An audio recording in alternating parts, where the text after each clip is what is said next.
Fala galera, me chamo Jonathan Fernandes, está na plataforma de número 218, estou aqui com ela, Chayna Araújo, estamos tentando já há algum tempo gravar e tenho que lembrar vocês que estamos em reta final da temporada 2024 do Plataforma. Toda vez que chega esse período do ano, eu fico com meu coração um pouquinho quentinho, mesmo sabendo que daqui a pouco eu estou de volta, mas é porque é uma trajetória muito boa, principalmente essa desse ano que a gente fez.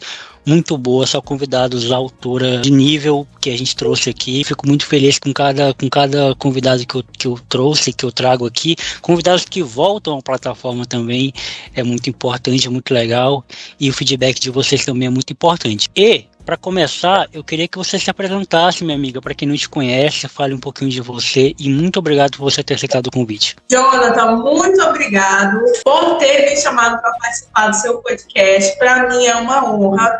Gente, eu me chamo Chayna Araújo, sou apresentadora de TV, sou social media, analista de marketing, sou influenciadora.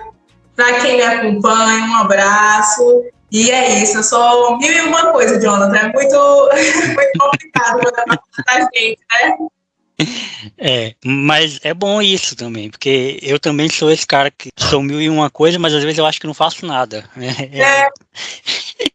Às vezes eu vou falar que faço muita coisa, mas eu acho que não faço nada. Isso, é justamente isso mesmo. A gente faz tantas coisas, mas em algum momento da vida a gente acha que não faz nada, né? Tipo assim, meu Deus, o que eu sou mesmo?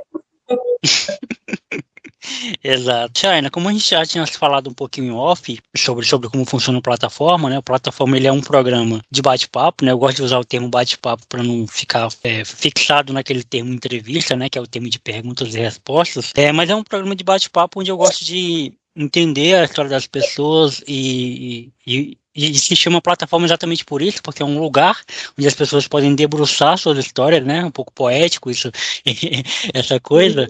E eu te conheci pelo Instagram, como eu conheço 90% dos meus convidados, eu conheço por lá. E eu queria que você contasse um pouquinho da sua história, né? Infância, onde nasceu, adolescência, onde estudou. Enfim, aí na medida que você for contando, se tiver algo que eu queira aprofundar, a gente te interrompe e aprofunda, pode ser? Pode sim. Eu nasci em Cruzeiro do Sul, no nosso interior, minha terra cruzeirense, uma terra amada. Tem uma história de vida muito, assim, superação mesmo. Eu fui adotada aos 15 dias de vida, e aí meus pais biológicos, quando eu tinha 5 anos de idade, me trouxeram para cá, para Rio Branco, e foi onde eu estabilizei a minha vida. Na fase da adolescência, meus pais prendiam demais, então eu não tinha tanta liberdade assim. Acabei passando por um quadro de depressão. Então, glória a Deus, depois de um tempo, depois de alguns anos, consegui me recuperar, né, fazer o tratamento correto. E comecei no mundo digital, assim, o mundo digital me ajudou bastante nesse período de tratamento, né, de recuperação, ali pela volta dos 16, 17 anos. Então, estava em alta o YouTube, estava em alta essas plataformas de vídeo, e eu comecei a me aprofundar em gravar vídeos, e foi quando eu comecei a editar foto, edição de vídeo, comecei a gravar vlog, me apaixonei pelo mundo digital. Com 18 anos de idade, ali pela volta dos 17, 18, eu comecei a trabalhar. E nesse trabalho, eles exigiam que eu soubesse muito de mídias sociais, né? Aquela coisa de social media, que antes não tinha um nome social media, mas você precisava planejar um conteúdo, produzir um conteúdo, editar, e aí eu me apaixonei ainda mais, porque eu tinha que produzir todos os vídeos dessa empresa que eu trabalhava. era uma loja de moda, era uma empresa de moda, de roupas. Então, eu comecei a me apaixonar e me aprofundar também no mundo da moda. Então, aí eu já me aprofundei no mundo das mídias sociais e no mundo da moda. E comecei a cair de cabeça. Com 19 anos, 20 anos, eu me encontrei 100%. Já sabia o que eu queria, de fato, para minha vida, que eram as mídias sociais e trabalhar com moda, que era uma coisa que eu amo. E eu me apaixonei, descobri essa paixão pela moda também e comecei a trabalhar com a moda. E aí as pessoas começaram a falar que eu tinha um perfil de modelo, era muito magra. Então, as pessoas começaram a me chamar para fotografar as peças de roupas no meu corpo. E aí eu passei de graça, entendeu? Eu dava consultoria de moda para as empresas, e também modelava de graça, cobrava, nem sabia que dava para cobrar através disso, sabe? Tão inocente, fluía, que eu nem tinha motivos para cobrar. E aí as pessoas começaram a falar ao meu redor: você faz demais, não pode cobrar, você modela muito bem, você tira foto muito bem, é muito fotogênica. E aí, nesse mesmo período, começaram a surgir as influenciadoras, né? Aí eu falei: nossa, como é que eu posso me profissionalizar como influenciador? Então, aqui no nosso estado, nós tínhamos referência, que era a Yasmin Sampaio, que era a Miss, e a Maxine. Então, elas duas foram a minha referência de influenciadora. Aí eu comecei a segui-las, comecei a ver mais ou menos como funcionava o mundo de influenciadora, e comecei a cobrar pelas fotos. Então, eu fazia 10 fotos, cobrava R$100. E assim eu comecei. Até que aos 22 anos de idade, o mundo de influenciador, o mundo da internet, ele abrange que você seja muito comunicativa. Nesse mesmo período, eu também comecei a faculdade de Direito e me descobri também na área da comunicação. Então, eu sempre gostei muito de conversar com as pessoas, de atender o público, de atender as necessidades. E também me encontrei nessa área da comunicação. E aí comecei também a me apaixonar pelo mundo da comunicação. Foi um outro mundo que eu descobri e caí de cabeça. Nessa época, nesse tempo, eu já tinha pensado em ter um lugar onde eu pudesse comunicar com as pessoas, um podcast. Então, eu comecei com o podcast, que é o Você Pode, que é um lugar onde você pode tudo, que eu fazia assim, sabe, para me comunicar e conhecer mesmo as pessoas. E aí eu comecei o podcast e as pessoas começaram a gostar, começaram a comentar, e eu fui convidada para apresentar o Você Pode, que era o podcast, mas para ser um programa de televisão. E aí eu comecei dentro da televisão, que também me apaixonei, foi assim, uma experiência master, mas aquela coisa assim, é um impacto muito grande, né? E por ter sido um impacto muito grande, a gente dava uma pausa, assim, mentalmente, para entender as coisas que estavam acontecendo muito rápido. Então, eu pausei o podcast desde julho desse ano para cuidar um pouco da saúde mental, porque foi muito desgastante. As pessoas cobravam muito de mim, é um público mesmo, sabe? Os seguidores seguiam sempre mais. E aí o bloqueio criativo começou a surgir, eu pausei um pouco. Mas de início, esse é um pouquinho da minha história. Assim. Cara, a tua história ela é muito atípica, né? Já começar da sua infância, né? Que você foi adotado e tudo mais. Como é que você lidou com isso, com essa questão da sua infância? Pra você foi de boa? Pra você foi...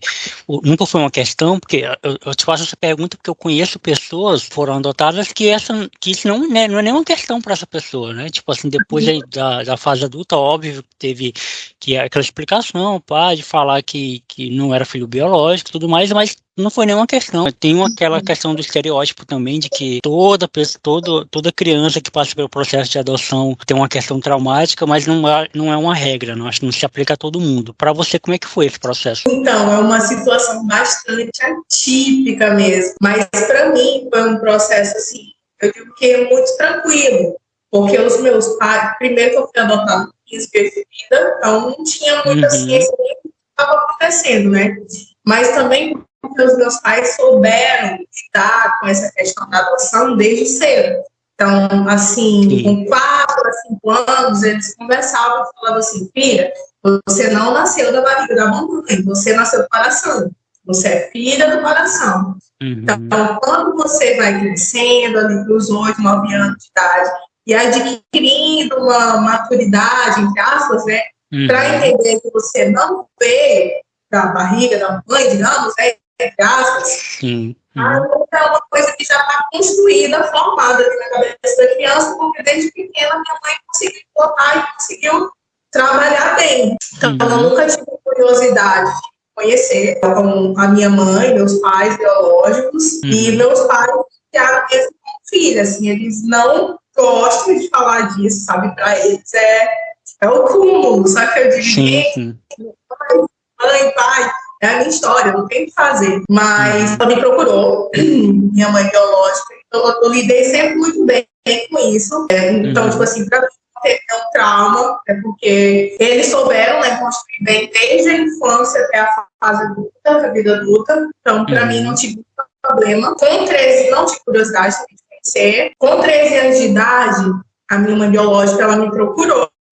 Ela me mandou uma mensagem, não sabia, né, que era minha mãe biológica. Eu soube através da minha tia.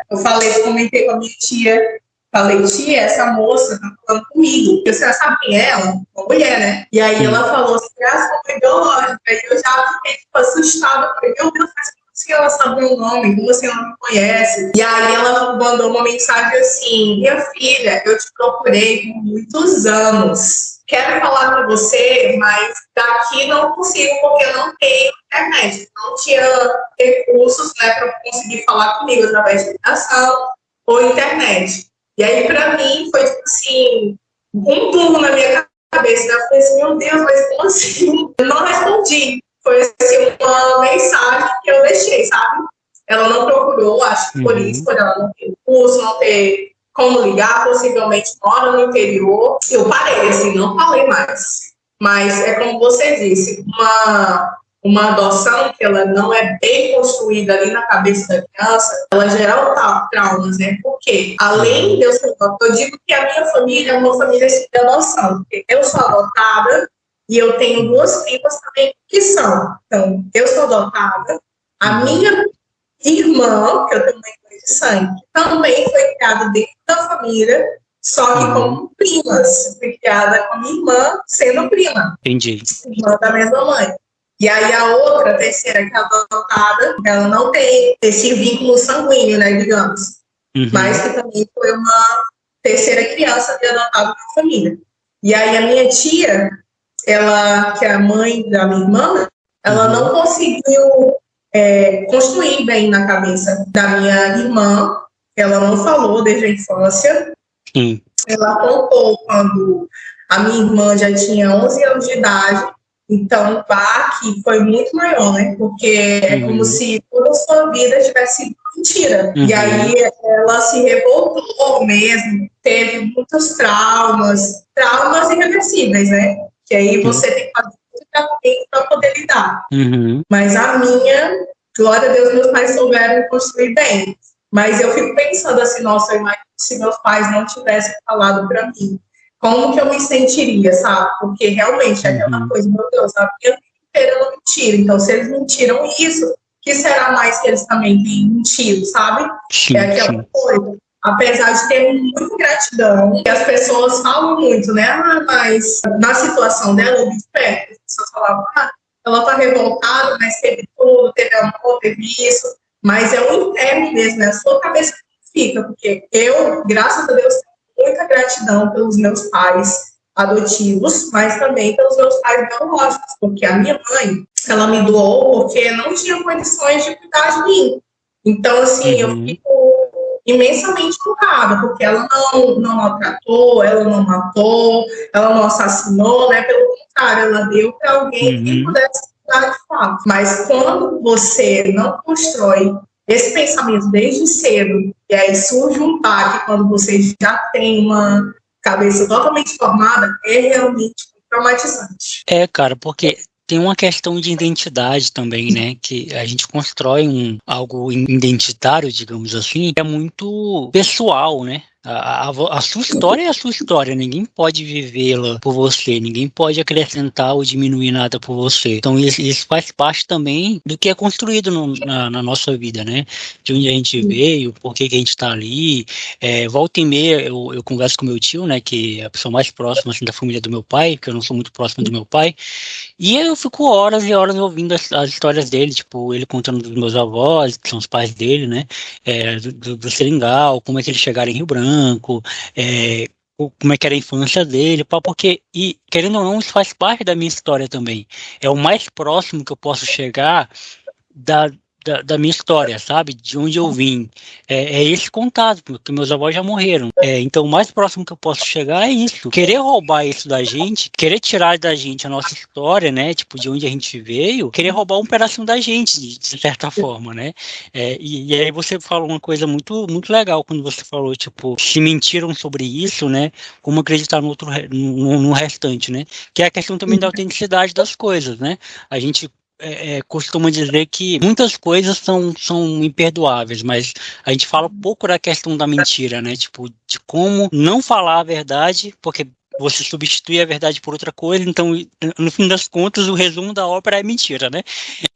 Como a mentira constrói, na verdade, destrói muita coisa dentro de nós, né? É exatamente isso. Porque a mentira, ela destrói muita coisa dentro de nós, porque a nossa história, de onde você veio, além da sua autenticidade, é a sua essência. Então, você cria uma essência, você cria uma identidade, uma personalidade através daquela história. Agora, imagina você se deparar 11 anos depois, sabendo toda a sua história, tudo aquilo que o seu pai, a sua mãe te contou, é tudo mentira. Né? Como que você vai acreditar, entender qual é a sua essência, se você não sabe a sua história, né?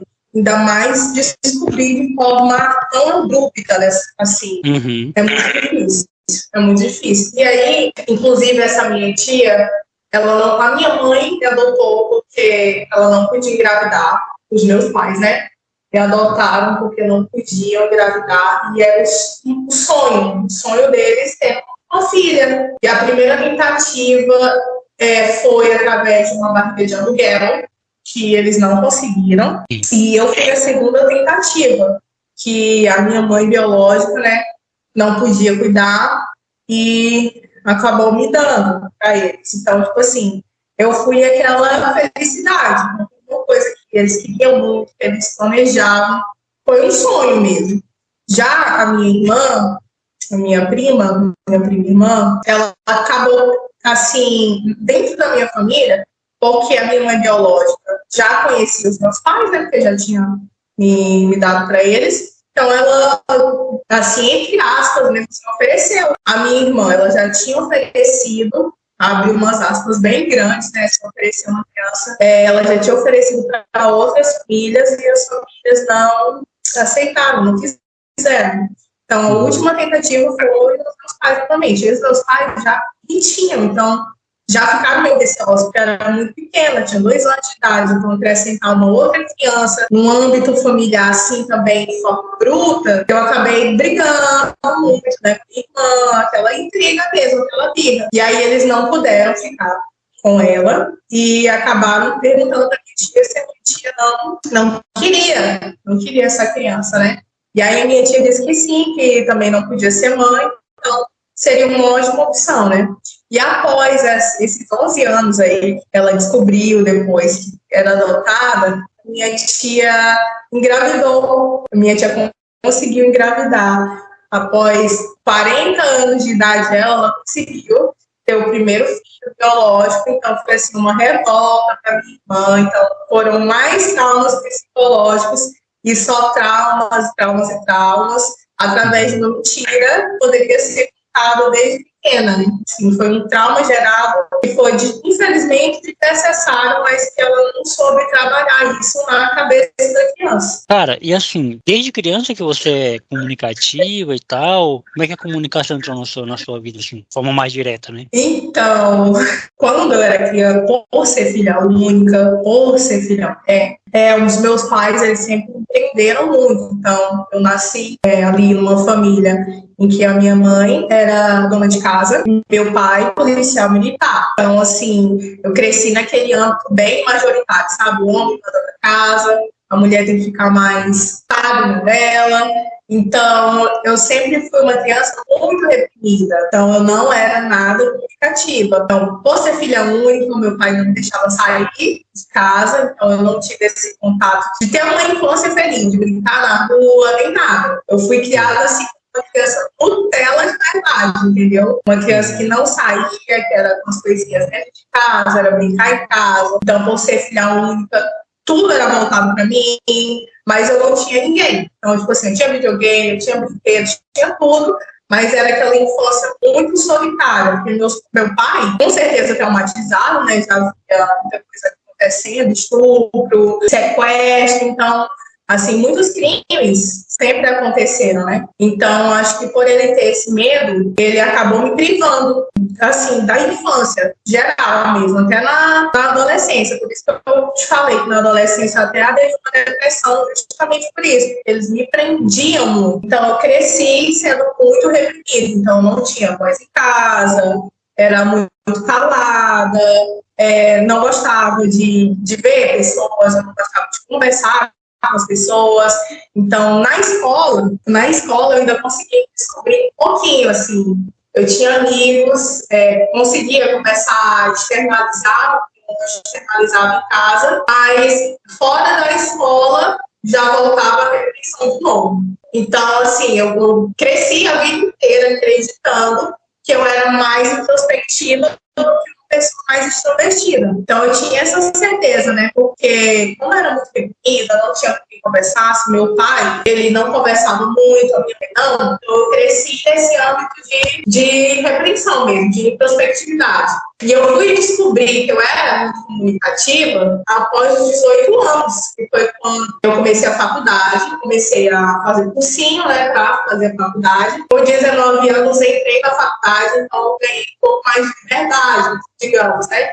Porque o meu pai ele sempre teve medo de sair, eu saí, quando eu saía, já aconteceu alguma coisa, de eu me perder, porque como eles não me davam liberdade, eu não sabia ainda como funcionava o mundo, né? Então, eu pegava o ônibus sozinha, não fazia nada sozinha, tudo tinha que ter a ajuda da minha mãe. Então, até eu iniciar a faculdade, eu não tinha essa certa liberdade. Então, quando eu comecei a faculdade, foi quando eu me descobri, tipo assim, quem é a Chayne Araújo, sabe? Aí eu comecei a me falar com as pessoas, comecei a entender, eu comecei a trabalhar no mesmo período, comecei a trabalhar 100%, inclusive nessa empresa que eu te falei, essa empresa de moda. Então, eu comecei a conhecer outras pessoas, comecei a me autoconhecer, ter um autoconhecimento. Então eu gosto de conversar. E até então eu achava que não. E aí eu comecei a descobrir, então, disso eu gosto e eu só faço porque meus pais não conversam, entendeu? E aí eu me descobri assim na área da comunicação.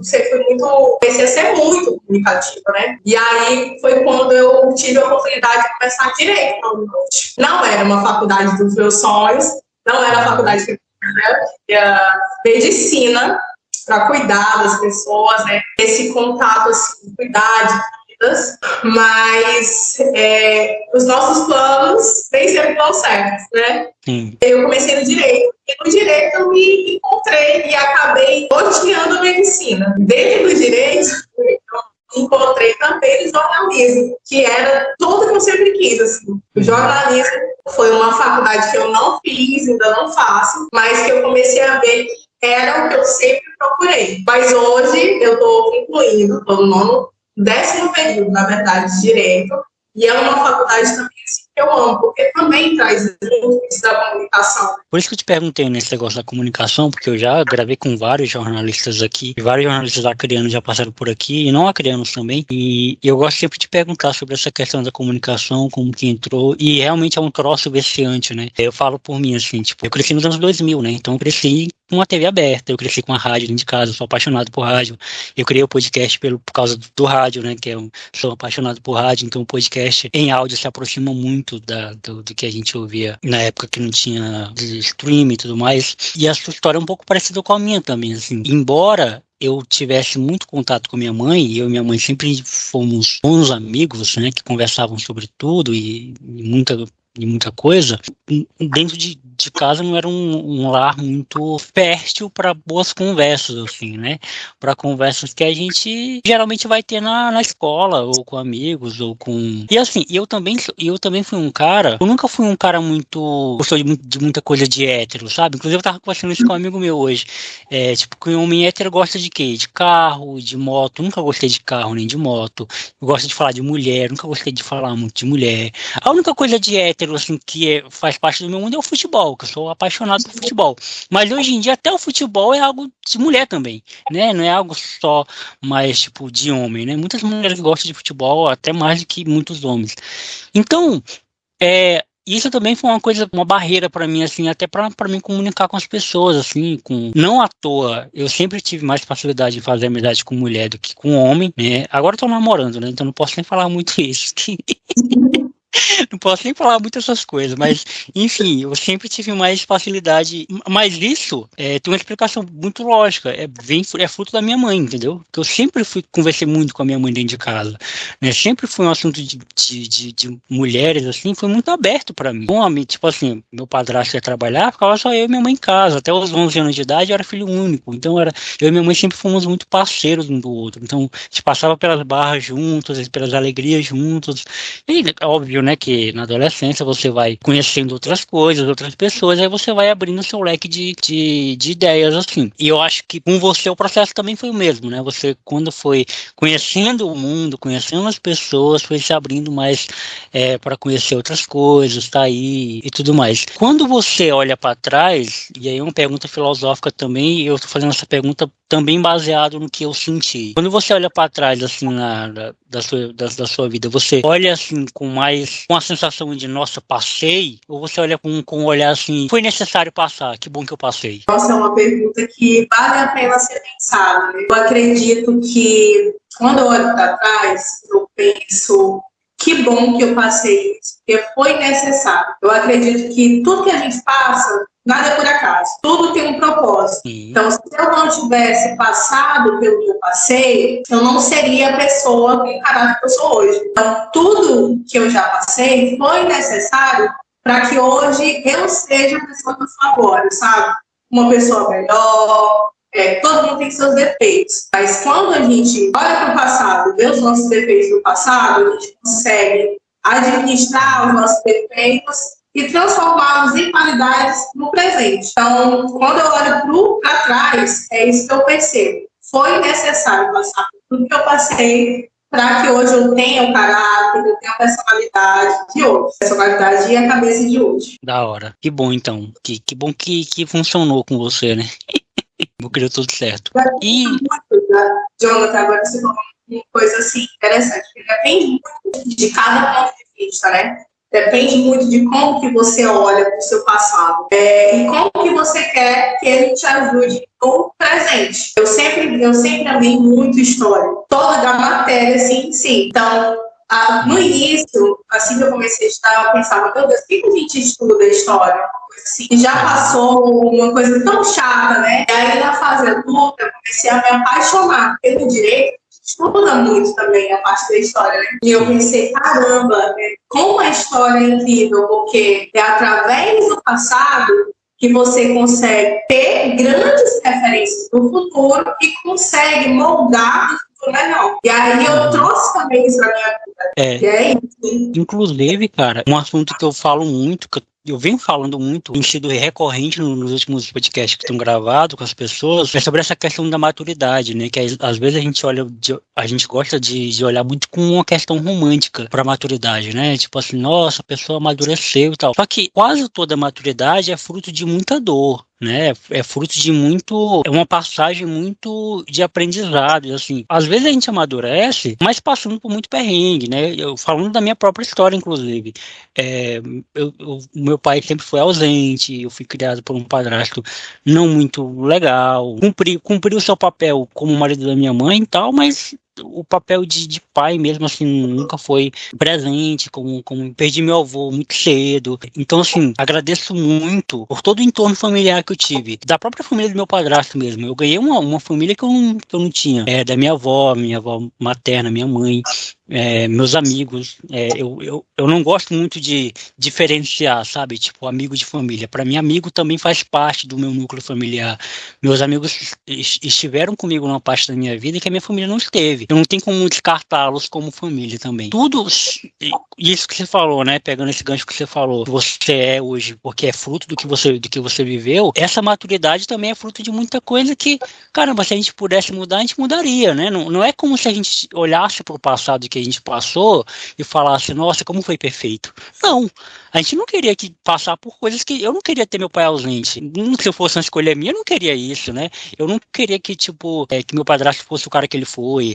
Eu não queria ter passado por tudo que eu passei negativamente. Mas foi passando por isso, né? Por isso que eu te fiz a pergunta filosófica aí de como você olha para trás, é que hoje eu consigo construir algumas observações, inclusive eu sou escritor, né? Eu publiquei um livro recentemente e onde eu falo da minha vida amorosa, pai de muitas coisas. E lá eu coloco muitas coisas que eu vivi e que fizeram com que eu construísse uma casca hoje. Mas se você for ler o livro, é muita dor e sofrimento, entendeu?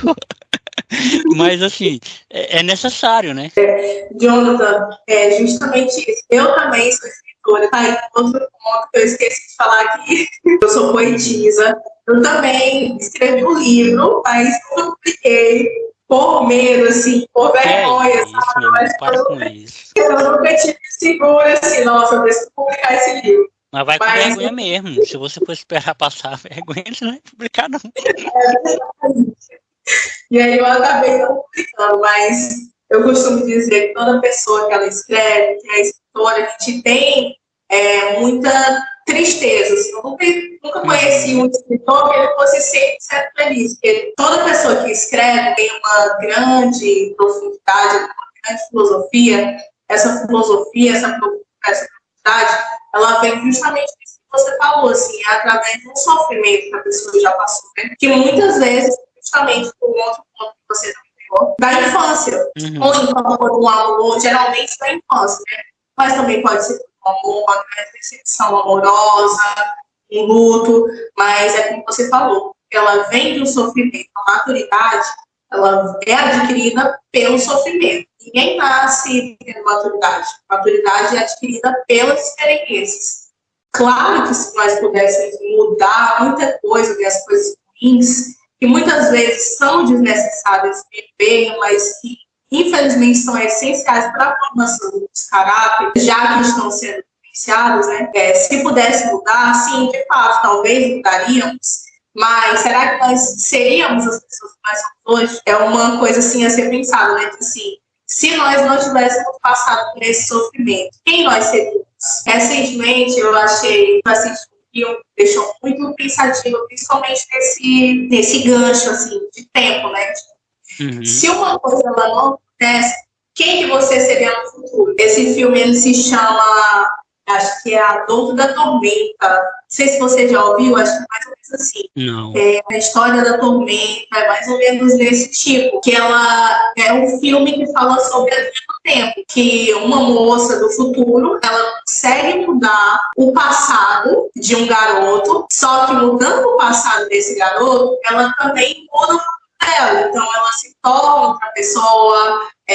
No filme conta que ela não era médica porque ela casou, um pouco mais cedo foi mãe. E nesse novo futuro que ela acabou mudando, por ter salvado esse garoto do passado, ela não era mãe, então ela conseguiu ser a melhor profissional do mercado. Então tem tudo isso, sabe? São coisas que fazem. Se não houvesse sofrimento, quem que eu seria? Será que eu seria uma pessoa melhor? Será que eu seria pessoa pior? E aí não tem como saber, né? A gente deixa saber assim ao Léo, porque não tem uma resposta, mas vale a pena ser pensado. O sofrimento, muitas vezes, ele pode ser evitado, muitas vezes a gente quer que seja evitado, porque é muito ruim sofrer, né? Nossa, imagina quem quer sofrer. Mas eu me pego pensando, mas será que se eu não tivesse sofrido, será que eu teria sido a pessoa que sou hoje, por exemplo? Principalmente então, uma coisa assim pessoal minha, né? Principalmente na questão de relacionamento. Eu tive 3 relacionamentos, eu 23 anos, tive 3 relacionamentos, e um deles caído, assim, sabe aquele primeiro amor que você tem, e aí já se percebeu logo de cara?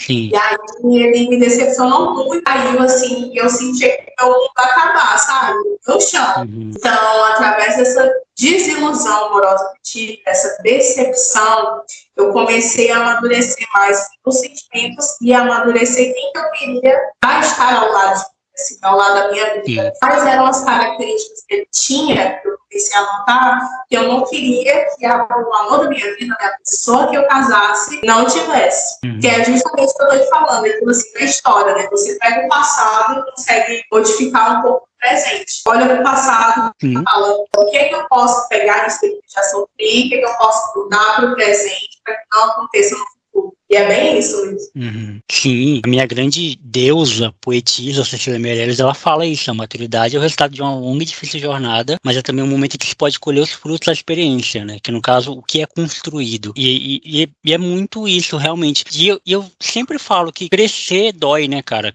a gente fala muito de, inclusive no meu trabalho nessa semana, a gente estava conversando sobre algum assunto aleatório e do nada falaram de Mega Sena, né, sempre é um assunto, né, que a gente, as aleatoriedades da vida, e aí eles perguntaram pra mim se eu não queria, né, tipo, a brincadeira era em torno de que o cara sabia do futuro e que poderia me dar os números da Mega Sena e perguntou se eu queria. Eu falei, cara, Deus me livre, quero não. Ele falou, não, vai dizer que tu não quer. Eu falei, não quero não, cara, não quero não. Mas por que tu não quer? Eu falei, cara, eu não sei o que é ter esse muito de dinheiro, eu não quero pagar pra ver, eu não quero esse poder na minha mão, sabe, porque a gente fala muito indo pro campo lúdico da coisa, né, porque a gente nunca coloca o dinheiro como campo lúdico, porque o dinheiro é algo palpável e real, mas a gente for pro campo lúdico, a gente for para aquela questão, qual poder você gostaria de ter? A gente fala, ser invisível, voar, atravessar a parede, teletransportar, mas a gente não sabe a frase do Tio Ben, né? Com grandes poderes e grandes responsabilidades. A gente ignora a questão da responsabilidade, porque não é só o poder pelo poder. No cerne da discussão, ninguém escolhe o sofrimento. Se a gente tiver uma opção para escolher felicidade ou sofrimento, ninguém vai escolher o sofrimento. Mas o sofrimento é algo iminente. Ele faz parte das escolhas, né? Ele faz parte das opções que foram tomadas pela gente ou que tomamos também. E aqui, como o meu podcast também é uma grande sessão de terapia, né? eu descobri nos últimos anos que eu estou descobrindo agora, com 28 anos de idade, né, quase chegando aos 29, 30, que agora, depois de 28 anos, é que eu tenho pegado um pouco as rédeas da minha vida, tenho tomado direção, porque até então eu deixei muitas pessoas fazerem isso por mim. E tem uma música do Sandy Júnior, que eu cito direto essa música, não sei se você conhece, que é a música do Acústica MTV, que é Abrir os Olhos, né, que ela, na letra da música, fala, abrir os olhos, não consigo mais fechar, assisto em silêncio até o que eu não quero enxergar. Linda essa música, linda, linda, linda. Então é um pouco disso, quando a gente abre os olhos para situações que a gente quer tomar, a gente meio que não consegue mais voltar para trás. É meio que uma escolha, não, agora eu entendi que eu tenho as rédeas do bagulho aqui, eu vou ter que seguir, eu vou ter que tomar, eu não deixo mais ninguém acessar esse lugar, eu não deixo mais ninguém ser dono de mim, digamos assim, né? É isso mesmo, esse caso que você puxou, que você falou, é muito importante, justamente isso, é quando você começa a enxergar, não tem quem consiga tapar os seus olhos. Quando você pega as rédeas da sua própria vida e começa a viver a sua vida, assim, eu lembro, parece que isso é um start na nossa vida, né? Eu acho que com todo mundo isso acontece. É quando alguém está ali no mundo das redes com você, e aí simplesmente você dorme e acorda e você já se vê na rede da sua vida. Apesar de doer, porque dói você tomar as suas próprias atitudes, você ter a sua responsabilidade, você assumir ali a culpa e dizer que o outro não é o culpado, mas sim você. É uma coisa que fere o nosso erro, né? Nós somos seres humanos. Falar que a gente errou, assumir essa responsabilidade, ela dói, mas também é libertador. Para mim, assim, parece que eu sinto assim, a fase da minha vida, sabe? Que alguém tomava rédea, que alguém me segurava, e aí quando eu comecei a tomar as rédeas da minha vida, que dói, porque você tem grandes responsabilidades, mas também é libertador. Com certeza. Assim, eu vou errar, mas deixa que eu erro e eu assumo o erro, né? Tipo assim, se for pra alguém errar nesse bagulho, deixa que eu erro, deixa que eu assumo, né? Para de querer errar por mim e querer tomar as rédeas por mim. Para de dizer pra mim o que eu preciso pra minha própria vida. Quem vai viver ela sou eu. Eu acho que isso, a gente precisa passar por isso e isso não é questão de idade, né? Porque tem muita gente com muito mais idade do que a gente, com 50, 60 anos, que as pessoas ainda vivem a vida delas, né? A gente vê no dia a dia, é comum a gente ver pessoas que nos seus 40, 50 anos que tudo que faz ainda é baseado em opiniões alheias, não tem opinião própria, não tem voz ativa, né? Ela sempre repete o que as outras pessoas estão falando por ela. É verdade, Jonathan, é muito triste ver pessoa. Eu acho que quando a pessoa ela se deixa muito moldar pelos outros, né? A pessoa se molda pelos outros, às vezes não assume uma responsabilidade com muita idade, assim, nessa faixa dos 40, até mesmo 50 anos, a gente vê pessoas que não conseguem tomar conta das suas próprias vidas, né? Eu acho, assim, uma tristeza imensa, porque a pessoa está ali vivendo numa bolha. A pessoa vive ali numa bolha e não encontra o seu verdadeiro propósito. Então, acredito que as pessoas que são assim, elas não têm um propósito de vida.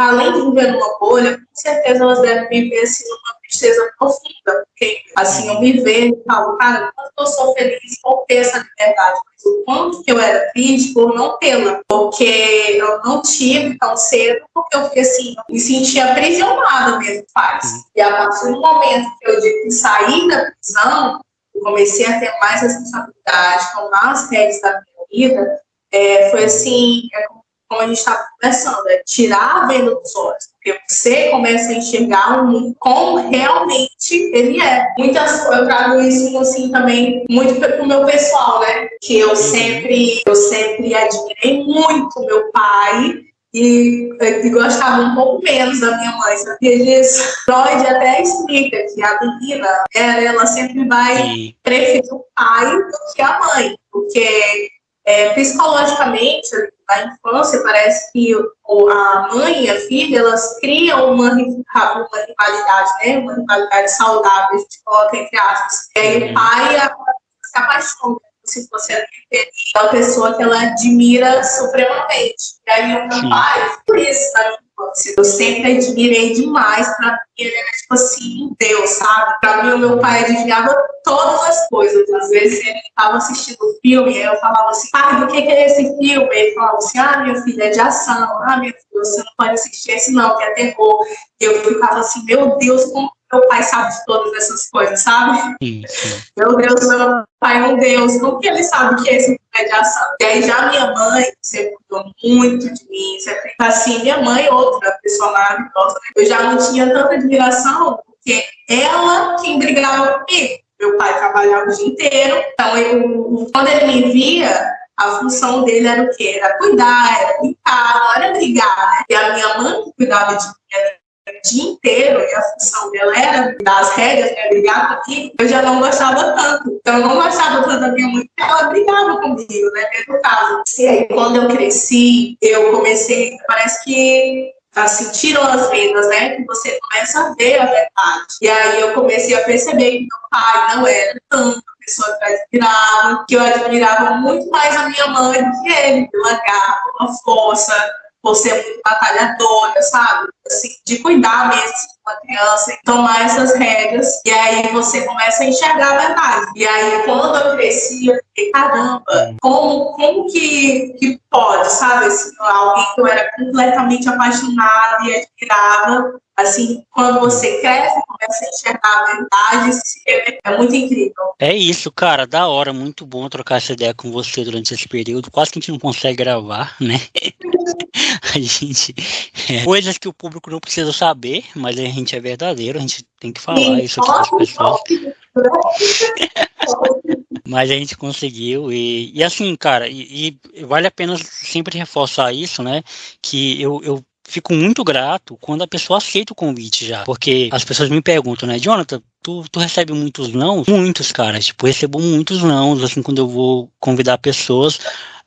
Na verdade, eu fico mais no vácuo do que recebo não, mas eu também recebo não. Eu entendo também os nãos que me dão, tudo bem, eu entendo que não é todo mundo que tá aberto para falar, se sente à vontade, se sente confortável, embora o podcast seja somente em áudio, mas tem pessoas que acham que não tem conteúdo, né? Eu acho que criou-se dentro da plataforma podcast essa imagem de que podcast é somente com pessoas famosas, então eu acho que o pessoal se sente um pouco inferiorizado, né, quando recebe algum convite assim, e eu super entendo, e o meu podcast ele serve também para desmistificar isso e dizer para as pessoas que o podcast não nasceu ontem, desde muitos anos atrás. Então, assim, eu fico muito feliz quando a pessoa aceita o convite e quando ela faz o esforço que você fez, tentando adaptar a agenda, tentando encontrar ali um espaço na agenda, e eu fico muito grato, de coração mesmo, porque eu amo muito isso que eu faço por amor e com amor, né? Então todo convidado é muito especial para mim, então fico muito feliz que tenha dado certo a nossa gravação. E o final do programa eu costumo brincar que é o lugar de fala do convidado, né? O lugar onde o convidado pode falar o que quiser, falar algo que eu talvez não tenha perguntado, porque ficou claro que não é uma entrevista, é um bate-papo, e como todo bate-papo a conversa vai para onde tem que ir. Então fique à vontade, Shaina, e obrigado por ter colado aqui. Jonathan, eu que agradeço, é uma honra ter participado do seu podcast. Assim, como você disse, as pessoas elas têm, às vezes, muito preconceito, né? Acham que o podcast é só participar, ou acham que não tem conteúdo, mas todo o conteúdo que vem de dentro, que ele tem essência, que tem história, ele é um conteúdo e é muito bom que as pessoas falem que às vezes está acontecendo isso na vida delas. E às vezes o falar, o conversar, como você falou, é terapêutico. Às vezes as pessoas elas precisam ouvir o que a gente fala, né? Precisam ouvir a nossa voz, precisam ouvir o que a gente tem para falar. Porque às vezes a vontade de sair inocentemente da gente, de alguma forma, quem está nos ouvindo escuta e acata aquilo dali para a vida. Então, para mim é sempre uma honra assim, me comunicar, poder falar da minha vida, contar um pouco da minha trajetória, um pouco da minha história, que são apenas 23 anos. Eu vivi tanta coisa assim, mas tudo que eu vivi já é muita coisa para mim, que formou a personalidade que eu tenho hoje. E é isso, João. Muito obrigada a todo mundo que está aí nos ouvindo. E é isso. E até a próxima. E até a próxima.